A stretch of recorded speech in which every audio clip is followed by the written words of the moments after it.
Hello guys, അതാരാ ഇറങ്ങി വരണേ? ഞാനിങ്ങനെ വഴിയിൽ വന്നിരിക്കുക ഗൈസ്.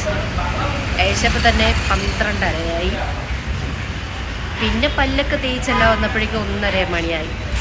രാത്രി ഞാൻ ഫുഡ് കഴിച്ചത് തന്നെ ഫ്രൈഡ് റൈസ്. ഓടി പടച്ചു പോയി ഗൈസ്. വിശന്ന് പണ്ടാരടങ്ങി. കടയൊക്കെ ക്ലോസ് ചെയ്യാൻ നേരത്തെ ഓടിപ്പെട്ട് ചേട്ടാ എനിക്ക് എന്തെങ്കിലും കഴിക്കാൻ തരൂ. അവൻ ചേട്ടൻ ആ നേരത്ത് പോയി ചിക്കൻ ഫ്രൈഡ് റൈസൊക്കെ അടിച്ചെടുത്തോട്ട് വന്നു. ചൂടോടെ കഴിച്ചു. അത് കാരണം എനിക്കിപ്പോൾ എന്തോ അതിപ്പോഴും വയറ്റി കിടക്കണമെന്ന് തോന്നുന്നു. വിശക്കണില്ല. എന്നാലും പക്ഷേ ഉറക്കം എഴുന്നേൽക്കുമ്പോൾ എനിക്കൊരു ചായ നിർബന്ധം. അപ്പോൾ ഷോപ്പിൽ പോയിട്ട് അടുത്ത് മലൻ ചേട്ടൻ്റെ കടയാണ്.